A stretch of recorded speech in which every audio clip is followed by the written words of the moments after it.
కార్తీక పురాణం 2వ అధ్యాయం. సోమవార వ్రతమహిమ. కుక్క కైలాసానికి వెళ్ళుట.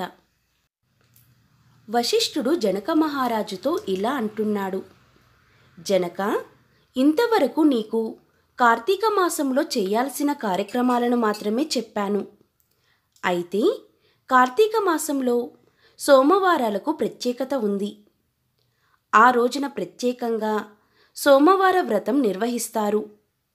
ఎంతో మహత్తు కలిగిన ఆ సోమవార వ్రత విధానాన్ని, దాని మహత్యం గురించి చెబుతాను. సావధానంగా విను అని ఇలా చెప్పసాగాడు. కార్తీక మాసంలో సోమవారం శివుడికి అత్యంత ప్రీతికరమైన రోజు. ఆ రోజున స్త్రీ కానీ పురుషుడు కానీ ఏ జాతి వారైనా కానీ రోజంతా ఉపవాసం ఉండాలి. నదీ స్నానం చేసి తమ శక్తి కొద్దీ దానధర్మాలు చేయాలి. శివుడికి బిల్వపత్రాభిషేకం చేసి సాయంత్రం నక్షత్ర దర్శనం తర్వాత అల్పాహారం తీసుకోవాలి. ఈ విధంగా నిష్ఠతో ఉంటూ ఆ రాత్రంతా జాగరణ చేసి పురాణ పఠనం చేయాలి. ఉదయం నదీ స్నానం ఆచరించాలి. నువ్వులను దానం చేయాలి, అంటే తిలాదానం. తమ శక్తి కొద్దీ పేదలకు అన్నదానం చేయాలి. అలా చేయలేని వారు కనీసం 3 బ్రాహ్మణులకు తృప్తిగా భోజనం పెట్టిన తర్వాత తాము భుజించాలి. ఈ కార్తీక సోమవార వ్రతం కేవలం భక్తి సంకల్పంపైనే ఆధారపడి ఉంటాయి. పెద్దగా పూజాధికాలు నిర్వహించలేని వారు సైతం కనీసం ఉపవాసం ఉంటే కార్తీక సోమవార వ్రతం ఫలితాన్ని పొందగలరు. ఇందుకు సంబంధించి ఒక ఇతిహాసం ఉంది. దాన్ని మీకు తెలియజేస్తాను. సావధానంగా విను అని ఇలా చెప్పసాగాడు. కుక్క కైలాసానికి వెళ్ళుట. పూర్వకాలమున కాశ్మీర్లో ఒక బ్రాహ్మణుడు ఉండేవాడు. అతడు పురోహిత వృత్తిని చేపట్టి తన కుటుంబాన్ని పోషించేవాడు. అతనికి లేక ఒక కూతురు పుట్టింది. ఆమెకు స్వాతంత్ర నిష్టరి అనే పేరు పెట్టారు. తండ్రి ఆమెకు సౌరాష్ట్రకు చెందిన మిత్రశర్మ అనే సద్బ్రాహ్మణుడికిచ్చి పెళ్లి చేశాడు. అయితే ఆ బ్రాహ్మణ యువకుడు 4 వేదాలు శాస్త్రాలు అభ్యసించడం వల్ల సదాచారపరుడై ఉండేవాడు. భూతదయ కలిగి ఉండేవాడు.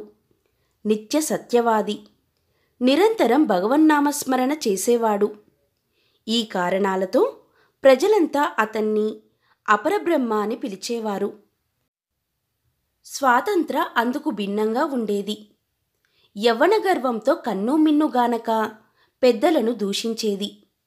అత్తమామలను, భర్తను తిట్టడం, కొట్టడం, రక్కడం చేసేది.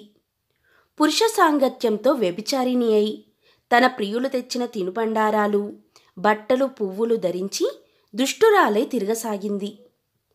ఆమె తమ వంశాన్ని అప్రతిష్ట పాలు చేస్తుందని అత్తమామలు ఆమెను ఇంటి నుండి వెళ్ళగొట్టారు.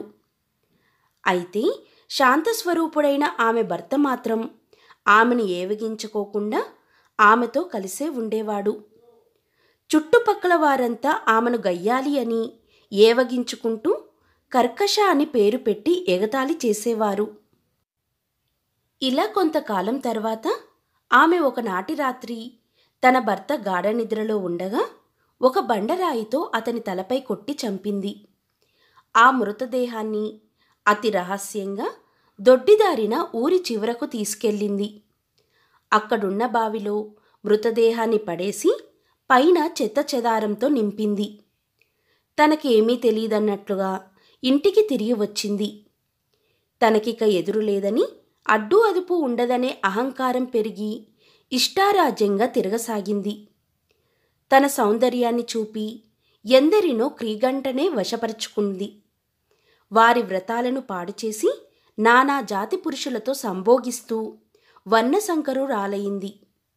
అంతటితో ఆగకుండా కన్యలు, పెళ్ళైన మహిళలకు దుర్బుద్ధులు నేర్పి పాడుచేసి విటులకు వారిని అప్పగిస్తూ ధనార్జన చెయ్యనారంభించింది.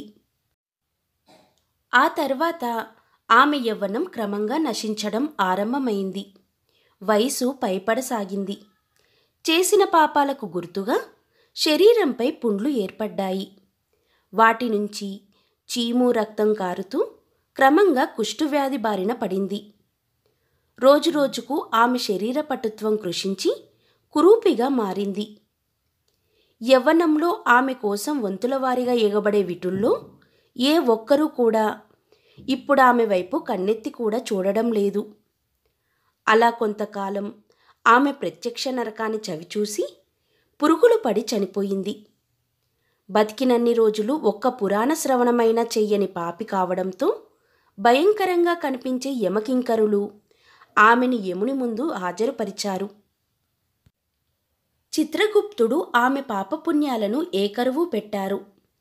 పాపాలకు గాను ఎర్రగా కాల్చిన ఇనుప స్తంభానికి కట్టాలని, విటులతో సుఖించినందుకు ఇనుప స్తంభాన్ని కౌగిలించుకోవాలని ఆదేశించారు. భర్తను బండరాయితో కొట్టి చంపినందుకు ఇనుపగదలతో ఆమెను మోదాలని ఆదేశించారు. పతివ్రతలను వ్యభిచారిణిగా మార్చినందుకు సలసలా కాగే నూనెలో వేశారు. తల్లిదండ్రులు అత్తమామలకు అపకీర్తి తెచ్చినందుకు సీసం కరిగించి నోట్లో చెవిలో పోశారు. ఇనుప కడ్డీలు కాల్చి వాతలు పెట్టారు. చివరకు కుంభీపాకంలో వేశారు. ఆమె చేసిన పాపాల ఫలితాలను ఆమె ఒక్కతే కాకుండా ఇటు 7 తరాలు అటు 7 తరాలు నరకబాధలు అనుభవించసాగారు. ఆ తర్వాత ఆమె నీచ జన్మలు ఎత్తుతూ క్రిమికీటకాలుగా పుట్టి చివరకు 15వ జన్మలో కళింగ దేశంలో ఒక కుక్కగా జన్మనెత్తింది.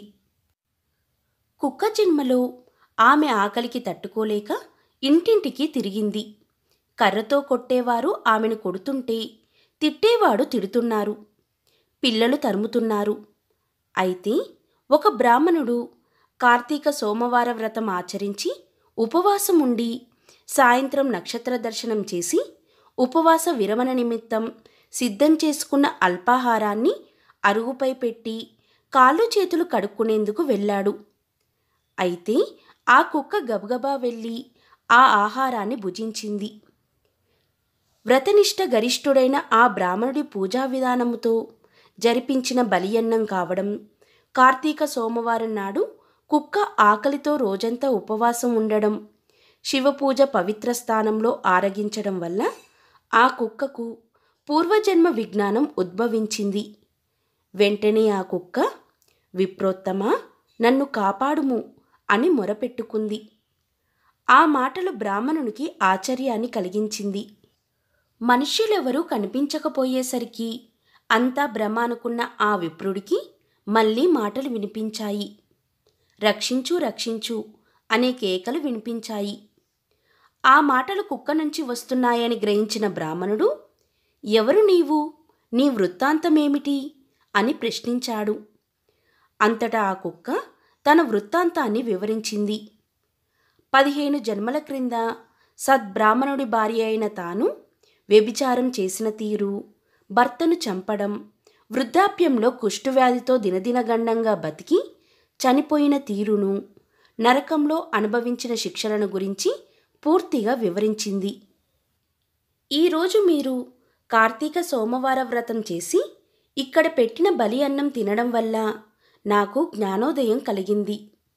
కాబట్టి ఓ విప్రోత్తమా, నాకు మహోపకారంగా మీరు చేసిన కార్తీక సోమవార వ్రతఫలం ఒకటి ఇచ్చి నాకు మోక్షం కలిగించు అని ప్రార్థించింది. దాంతో ఆ శునకం మీద జాలితో ఆ బ్రాహ్మణుడు తాను చేసిన కార్తీక సోమవార వ్రతాల్లో ఒకరోజు నాటి ఫలాన్ని ఆమెకు దారపోశాడు. అలా చేసిన వెంటనే ఒక పుష్పక విమానం అక్కడకు చేరుకుంది. కుక్క జన్మను చాలించి సూక్ష్మదేహంతో పుష్పకాన్ని చేరింది. అటునుంచి శివ సాన్నిధ్యాన్ని చేరుకుంది.